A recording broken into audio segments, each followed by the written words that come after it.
سيدنا ونبينا محمدا عبده ورسوله صادق الوعد الأمين. اللهم صل وسلم وبارك على عبدك ورسولك سيدنا ومولانا محمد صلى الله عليه وسلم وعلى آله وأصحابه أجمعين.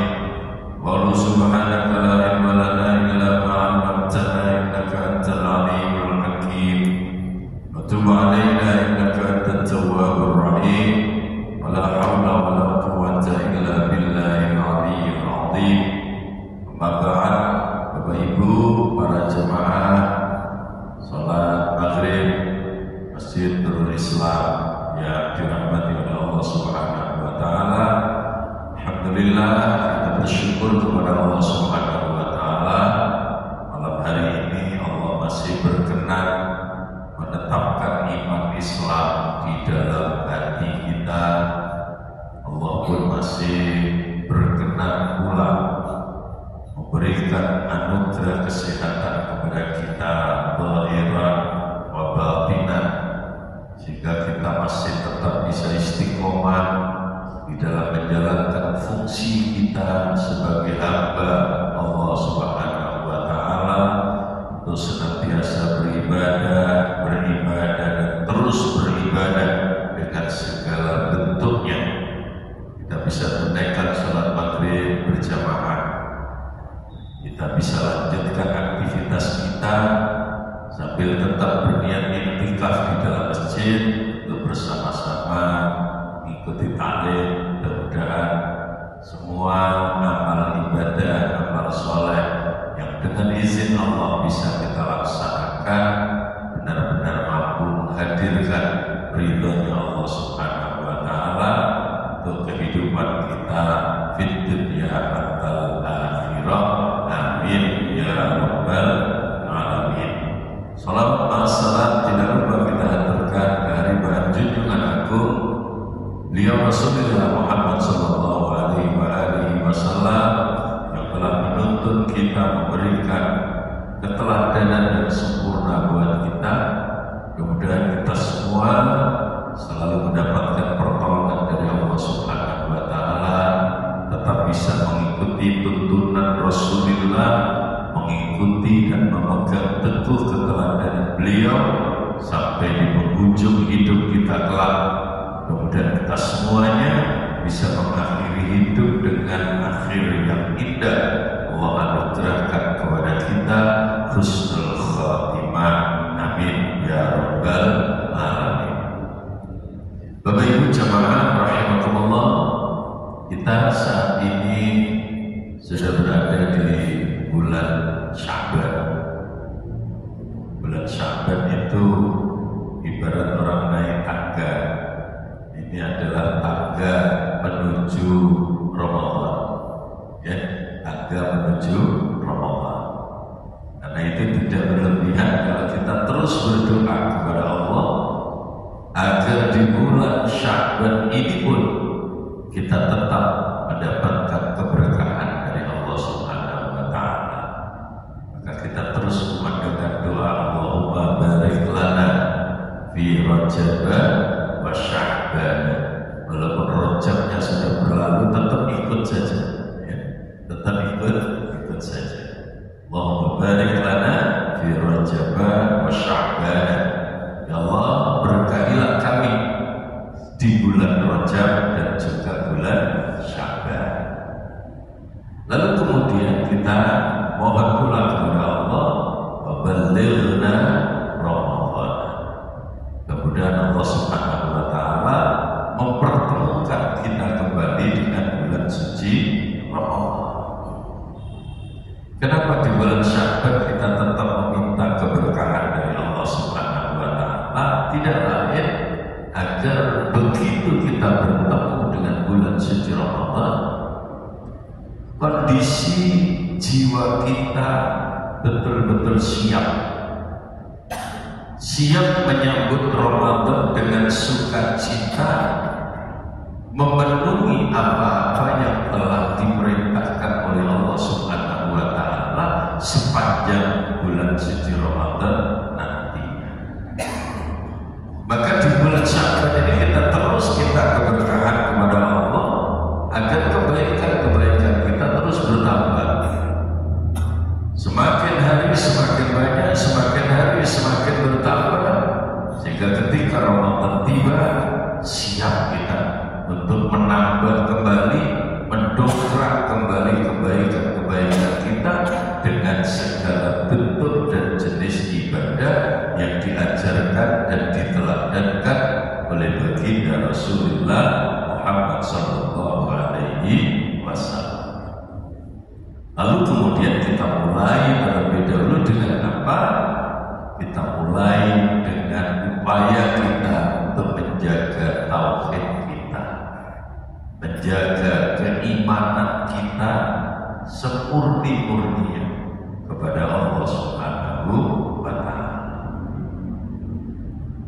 Karena salah satu di antara ciri khas hamba Allah Subhanahu wa Ta'ala yang mulia, salah satu ciri khasnya disebutkan oleh Allah di dalam surat Al-Furqan ayat 68. Allah Subhanahu wa Ta'ala berfirman, walladzina la yad'una ma'allahi ilahan akhar.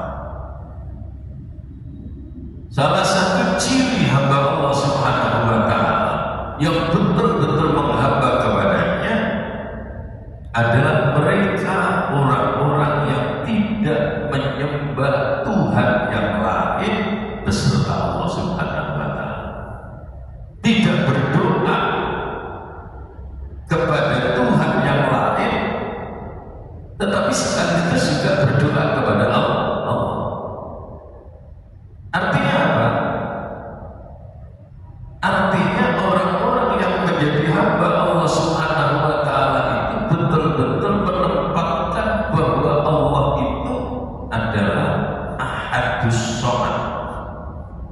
Allah itu adalah satu-satunya Tuhan yang kita jadikan tempat gantungan dalam kehidupan kita. Allah itu adalah satu-satunya Tuhan yang kita jadikan sandaran dalam kehidupan kita, tanpa kita menduakan Allah dengan yang lainnya. Sehingga kalau ada bahasa, aku yo bukan ada si Allah, tapi yo pakai jalur lain, ABD itu nggak boleh. Ya, jadi murni la yad'una ma'allahi ilahan akhar. Dia betul-betul memurnikan tauhid uluhiyahnya, dan itu selalu diajarkan oleh Allah Subhanahu wa Ta'ala. Bahkan apa yang diajarkan oleh Allah di dalam Al-Quran itu lalu juga menjadi kewajiban kita untuk setiap waktu senantiasa kita ikrarkan di hadapan Allah Subhanahu wa Ta'ala. Saya tidak bosan-bosan cerita seperti ini, karena faktanya kadang-kadang tidak terasa kita itu mengaku sebagai hamba Allah, mengaku bahwa Allah itu satu-satunya Tuhan kita, tetapi kita masih seringkali menempatkan selain Allah itu posisinya di atasnya Allah. Kita seringkali menempatkan sesuatu selain Allah itu seakan-akan lebih penting dari Allah Subhanahu wa Ta'ala. Sehingga setiap kali kita sholat, dalam setiap rakaat, saat kita membaca surat Al-Fatihah, karena Al-Fatihah itu adalah bagian dari rukunnya sholat yang kalau tidak dibaca, sholatnya menjadi tidak sah. Ya agak sedikit, bukan nyempal sih, agak sedikit saya lebarkan. Jadi ketika kita sholat, rukun yang bernama membaca Al-Fatihah itu betul-betul harus dibaca, harus betul-betul dibaca, tidak boleh dibatin. Jadi Fatihah itu tidak boleh dibatin, harus betul-betul dibaca.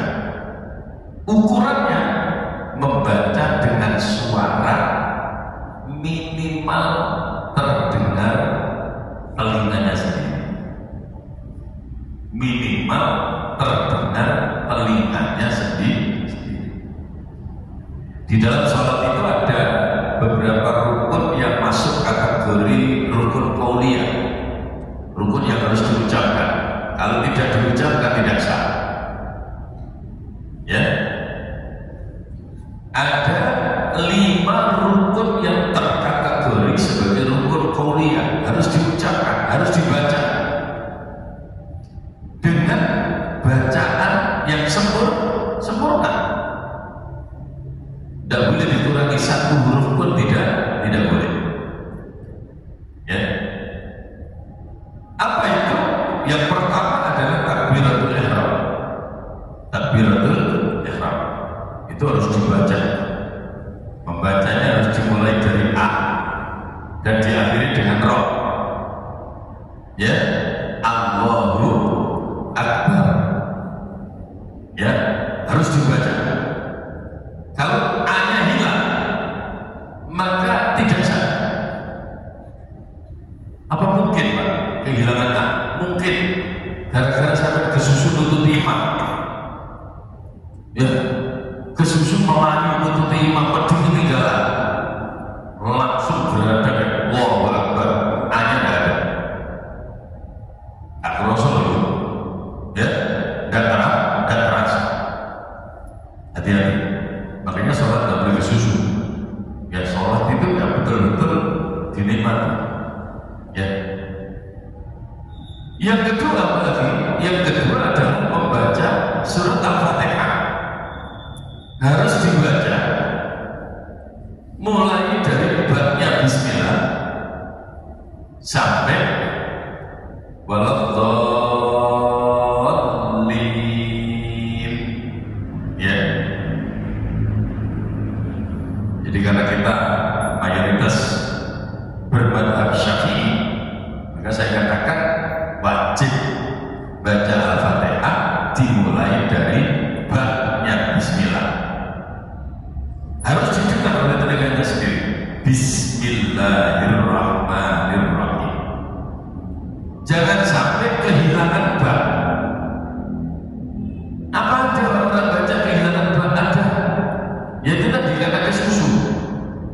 Karena kesusu tergesa-gesa.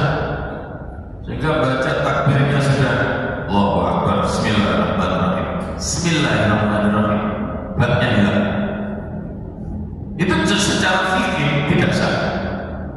Secara fikih tidak sah. Jadi harus Bismillahirrahmanirrahim.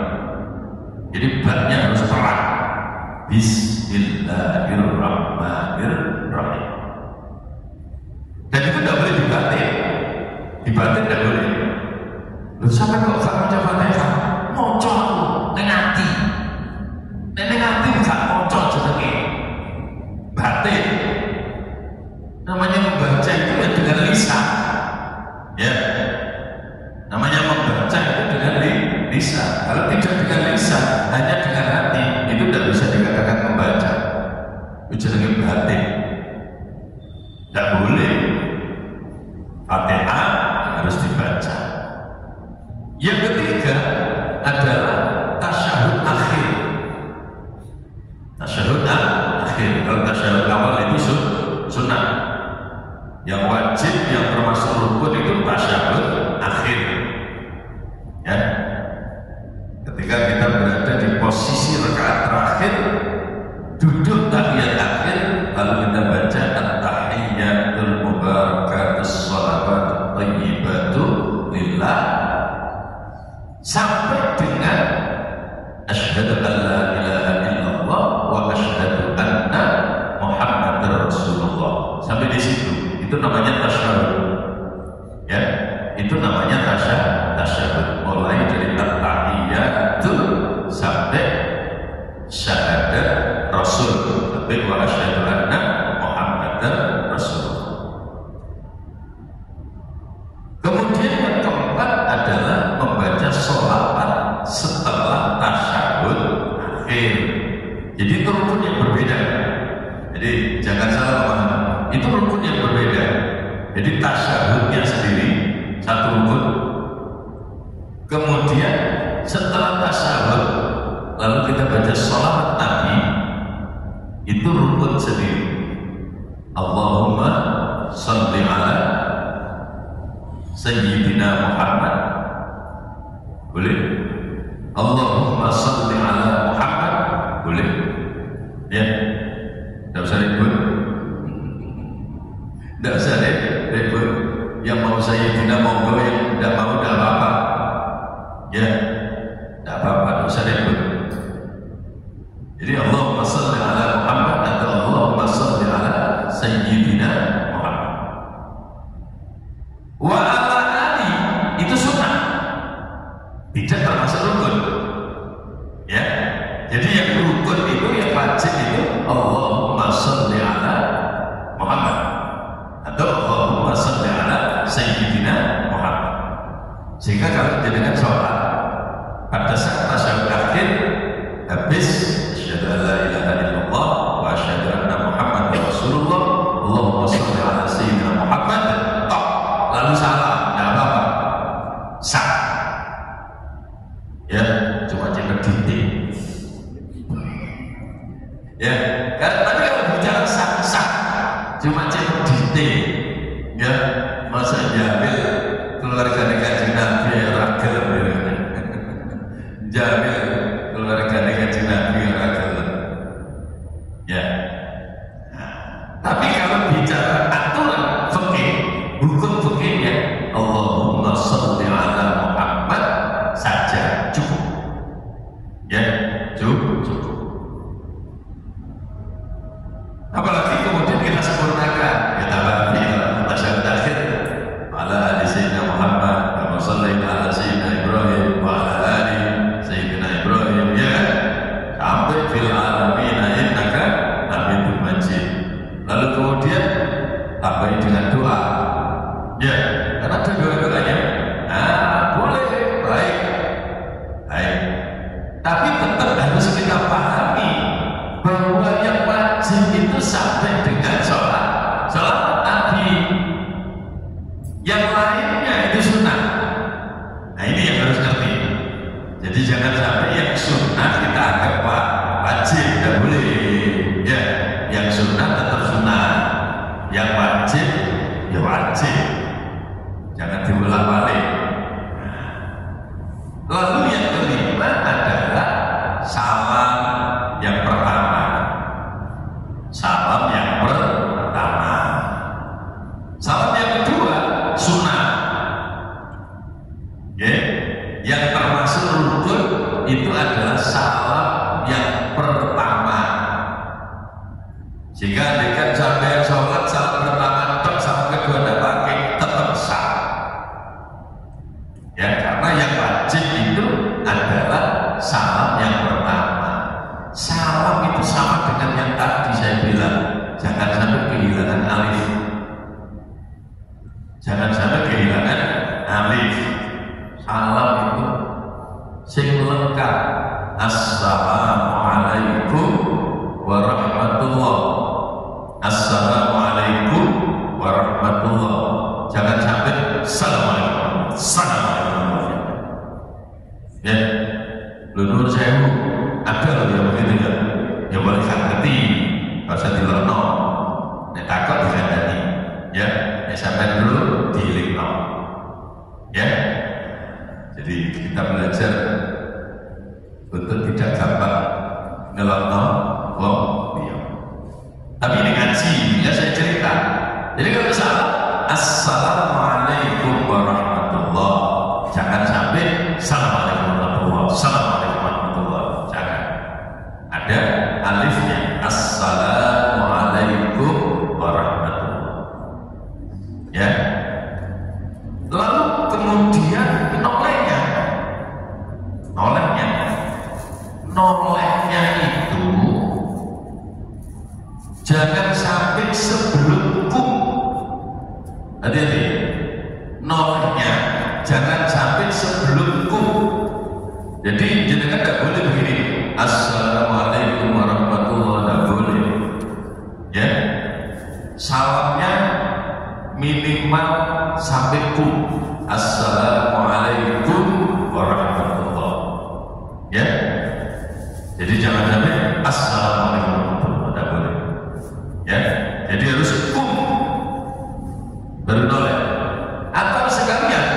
daripada ragu-ragu ditek masih bisa. Assalamualaikum warahmatullahi wabarakatuh. Aman, aman, nggak apa-apa, ya. Tapi kalau belum noleh masalah, ya. Nah, jadi harus selesai minimal assalamualaikum minimal. Jadi salam itu minimal assalamualaikum, ya. Nah, makanya nolehnya setelah kum baru noleh, atau yang tadi saya bilang bismillah kabeh assalamualaikum warahmatullahi baru noleh, aman. Nah ini hanya sekedar tambahan pengingat saja. Jadi materi tidak ngaji mungkin, tapi kalau itu perlu diselempit, perlu diselempit. Ya. Jadi seperti itu. Nah dari rukun-rukun itu tadi yang tadi saya katakan, karena rukun dalam sholat itu wajib, maka harus kita lakukan. Nah di antara 5 rukun yang terkategori rukun qauliyah itu di sana ada Al-Fatihah. Pada saat kita membaca Al-Fatihah, itulah lalu kita mengikrarkan diri. Selalu iyyaka na'budu wa iyyaka nasta'in. Itu mengingatkan kepada kita bahwa kita harus mampu menjaga tauhid kita. Iyyaka na'budu, hanya kepadamu ya Allah, ya, hanya kepadamu kami mengabdi, hanya kepadamu kami menyembah, ya. Wa iyyaka nasta'in, dan hanya kepadamu kami mohon pertolongan. Ini adalah satu pembinaan di mana lewat sholat itu sesungguhnya kita terus dilatih oleh Allah supaya kita mampu menjaga tauhid kita, supaya kita mampu menjaga tauhid kita. Makanya sholat itu ketika kita paham itu makin bagus, ya. Paham apa yang kita ucapkan, paham apa yang kita lakukan, itu makin bagus, ya. Semakin paham semakin bagus. Tapi bukan berarti kemudian ada orang sholat lalu tidak paham lalu kita bilang jelek, yo ngomong itu kok malah gak sholat, ngomong kok malah jadi berkor, ya. Yes, pokoknya kalau memang kelasnya kelas apa yang penting dia sholat, ya alhamdulillah, gitu aja. Tapi kita, nah ini bicaranya kita kan, bukan bicara orang lain. Kita sebisa mungkin berusaha meningkatkan kualitas sholat kita dengan memahami setiap gerakan dan ucapan yang kita lakukan di dalam sholat. Karena ketika kita semakin paham, itu semakin nikmat, semakin nyaman. Saat kita mengucapkan iyyaka na'budu wa iyyaka nasta'in, itu mau tidak mau, hati kita tidak akan pernah gentar dengan apapun, karena kita punya Allah. Karena kita punya Allah, zat yang bisa memberikan pertolongan dalam bentuk apapun yang dikehendaki oleh Allah Subhanahu wa Ta'ala. Kenapa kita merasa galau dalam kehidupan kita? Kita punya Allah. Kenapa kita harus stres menghadapi masalah? Kita punya Allah. Ya kan? Kenapa kita pusing dengan problem kita? Kita punya Allah. Dan setiap kali kita sholat, Allah Subhanahu wa Ta'ala melatih kita untuk menyadari itu dengan kalimat yang tadi saya sebutkan itu. Hanya kepadamu ya Allah kami mengabdi, hanya kepadamu pula ya Allah kami mohon bertolong.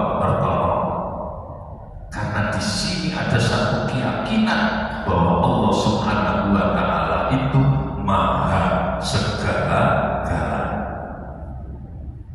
Segala yang terjadi di alam semesta ini tidak akan pernah wujud tanpa kehendak Allah Subhanahu wa Ta'ala. Ya, ayatnya sering jenengan baca. Ya, innama amruhu idza arada syai'an an yaqula lahu kun fayakun. Makanya jenengan enggak usah kajuan. Yo, pokoknya ini kok ini piye-piye ngono kabeh iku kersane Gusti Allah. Aman kan? Ya kan? Lho kok ngene kok ngono kok ngono. Gusti Allah sing kersane arep apa? Ya kan? Nah, soal kemudian ini salah ini benar ya, kita harus tetap mengatakan yang benar. Tapi bahwa setiap peristiwa yang terjadi itu tidak bisa kita lepaskan dari apa yang menjadi kehendak Allah Subhanahu wa Ta'ala. Paham ya? Jadi jangan salah memahami. Apapun. Jadi baik buruk enak gak enak kabeh itu kedadiane karena kodok-kodok Gusti Allah. Tetapi kita tidak boleh berhenti untuk terus menyuarakan kebenaran. Bahwa yang benar tetap harus kita katakan benar. Yang salah harus tetap kita katakan salah. Bahwa kemudian faktanya terjadi seperti itu, menurutku tetap Gusti Allah kabeh sing kersane. Mulane gak usah gelo. Ya, gak usah gelo. Iku sing rodo angel trap-trapane. Ya, nek ketemu barang apik enak wae. Mas, semene iki pancen kersane Gusti Allah. Apa oleh? Oh, duit apa sak ngono kae. Arep kae seret duit kata kok balas. Bawa kunis. Insyaallah ya, namanya manusia itu kadang-kadang seperti itu. Gitu. Nah, ini jadi kalau kita mengaku sebagai hamba Allah Subhanahu wa Ta'ala harus seperti itu. Semua yang terjadi dalam kehidupan kita bisa begini, kita bisa begitu, semuanya tidak lepas dari pertolongan Allah Subhanahu wa Ta'ala. Wa ma taufiqi illa billah.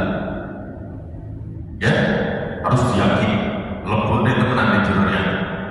Wa ma taufiqi illa billah. Tidak ada pertolongan bagiku, tidak ada taufik untukku kecuali dengan Allah Subhanahu wa Ta'ala, kecuali dengan pertolongan Allah Subhanahu wa Ta'ala. Makanya kemudian setiap kali kita ditakdirkan oleh Allah untuk melakukan satu kebaikan, jangan pernah lupa alhamdulillah. Ya, alhamdulillah. Kita bisa sholat, itu bukan karena kita mampu sholat, gak usah melintir. Ya, gak usah melintir. Kita tidak mampu apa-apa kecuali dengan kehendak Allah. Jadi nek dino iki dhewek ditakdir karo Gusti Allah, izin tetep iso istiqomah nglakoni perintah Gusti Allah. Ngono iku tetep kersane Gusti Allah, maka kita lalu setiap kebaikan yang bisa kita lakukan, kita syukuri dan kita yakini bahwa itu terjadi karena pertolongan Allah Subhanahu wa Ta'ala. Nek iso ngono kowe jenenge melete, begedut, petetak-petetek, ono. Apa? Kon ku sapa petetak-petetek kuwi sapa? Ya to. Mung kabeh iku kedadiane krana kersane Gusti Allah. Jadi kita bisa alhamdulillah diparingi Gusti Allah iso sholat. Itulah bedanya orang sekuler dengan orang yang beriman. Ya. Kalau orang sekuler itu melihat sesuatu, makanya tampak di dalam mata, pikiran dan hatinya ya sesuatu yang dia lihat itu. Maka dia kaku dengan sesuatu yang menurut Itu orang sekuler. Orang yang beriman tidak begitu. Orang yang beriman itu melihat segala sesuatu yang tampak di mata memang itu, tapi yang ada di hati dan pikirannya di sana ada Allah. Sing dadekno iso kaya ngono iku Gusti Allah. Sing dadekno kedadian kaya ngono iku Gusti Allah. Maka segala yang dia lihat di sana dia yakini ada campur tangan Allah yang menentukan segala. Maka kekaguman kita kepada makhluk itu hilang. Yang kita kagumi hanya Allah yang menciptakan.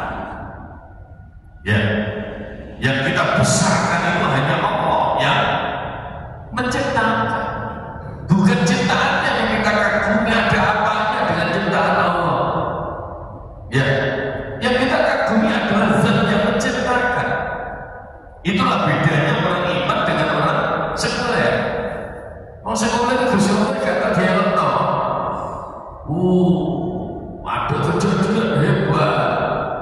Nah gitu terus morong-morong murah. Ngono iku anakne tetep krana dikersakno Gusti Allah. Ya, ini kalau sudah betul-betul melekat di hati kita, enak, betul menjalani hidup itu enjoy aja. Kenapa? Karena setiap kali kita melihat peristiwa kejadian yang menimpa kita selalu kembalikan kepada Allah.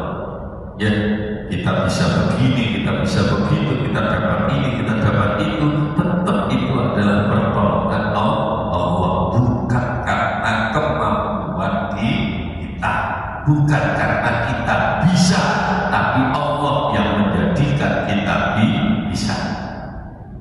Ya, bukan karena kita sukses, tapi Allah yang menjadikan kita sukses. Maka tidak ada kesombongan, tidak ada seperti itu. Apa yang kita sombongkan? Bukan kita, itu Allah semua yang ngasih. Ya? Ini rahasia. Makanya kemudian Al-Quran bilang seperti itu, wa ma taufiqi illa billah. Sehingga setiap kali kita menghadapi persoalan, kembalikan kepada Allah.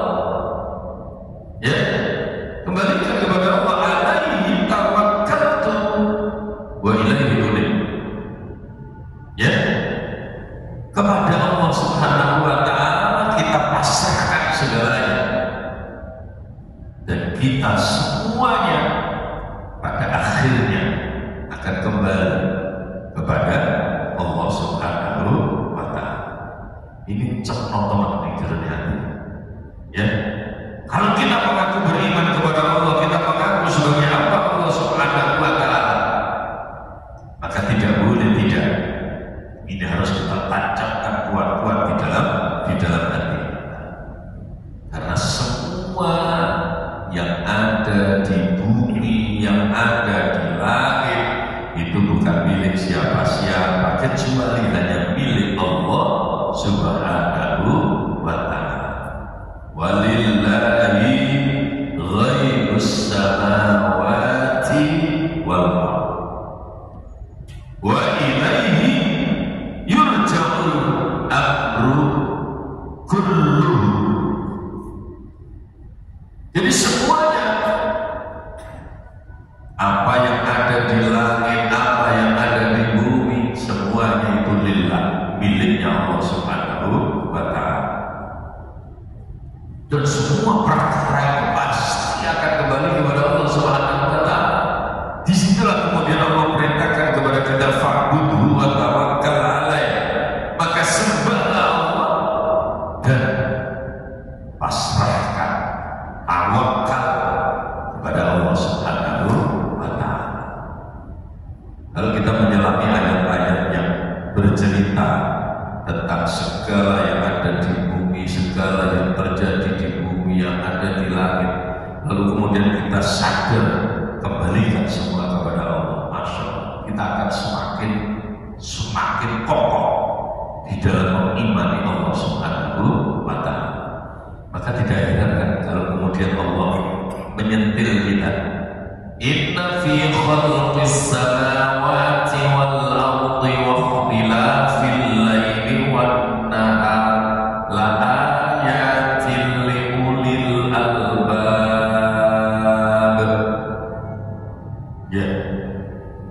Jadi Allah menyentil kita dengan ayat ini. Inna fi khalqis samawati wal ardh, sesungguhnya di langit, ya, sesungguhnya apa yang ada di langit, apa yang ada di bumi, ya. Kemudian wakhtilafil laili wan nahar, pergantian waktu antara siang dengan malam, itu bukan otomatis, tapi dibuat oleh Allah. Allah semuanya yang membuat seperti itu. Nah, Allah jadikan hal yang seperti itu semua itu pada dasarnya adalah ingin menunjukkan tanda-tanda, la ayatin, tanda-tanda kebesaran Allah, tanda-tanda kekuasaan Allah. Untuk siapa? Liulil albab, untuk orang-orang yang berpikir. Ada saya gak mikir ya wis biasa wae. Kok gak mikir? Lha kok ngono biasa wae. Ya sepanjang lumrah ae. Saking iku metu teko etan, kok surut mulon. Ada gak mikir? Ya. Makanya tanda-tanda itu dihadirkan oleh Allah untuk siapa? Untuk yang mau mikir. Sing ora mikir ya ora iso. Ya, yang mau berpikir, yang punya pikiran, yang punya akal. Lalu siapa orang yang disebut oleh Allah sebagai orang yang punya akal, orang yang berpikir, itu siapa? Dijawab oleh ayat berikutnya. Alladzina yadhkuruna Allaha qiyaman wa qu'udan wa 'ala junubihim wa yatafakkaruna fi khalqis samawati wal ardh. Lalu kesimpulannya apa? Rabbana ma khalaqta hadza batila subhanak faqina adzabannar. Seperti orang yang punya akal itu siapa? Saya sering kali guyon ya, yang punya akal itu bukan yang punya titel, ya. Yang punya akal itu bukan yang punya titel. Si punya titel kadang-kadang ora pate duwe akal. Tapi yo akeh sing duwe titel, tapi yo akal top yo akeh. Cuma yo ono kalane duwe titel nek ora duwe akal. Lu kok bisa? Karena kategori punya akal itu jelas kata Allah. Dimulai dari apa? Dimulai dari ingat Allah. Alladzina yadhkuruna Allah. Orang-orang yang punya akal itu siapa? Mereka adalah orang-orang yang selalu ingat Allah. Yadhkuruna Allah qiyaman, ketika dia berdiri, ketika dia beraktivitas, ingat Allah. Wa qu'udan, ketika duduk, ingat Allah. Wa 'ala junubihim, ketika berbaring pun dia tetap ingat Allah. Ketika dia selalu ingat Allah, lalu kemudian wa yatafakkaruna fi khalqis samawati wal ardh, lalu mikir segala apa yang ada di langit, apa yang ada di bumi, kejadian yang ada di bumi, kejadian yang ada di langit. Dia pikir kok iso ngono, kesimpulannya di situ, Rabbana ma khalaqta hadza batila subhanaka faqina adzabannar. Bahwa semua yang diciptakan oleh Allah itu tidak ada yang sia-sia. Semua pasti ada manfaatnya, semua pasti ada hikmahnya, semua pasti ada gunanya. Ketokane sorok tapi kok mesti ketemu hikmahnya. Ketokane kok ngene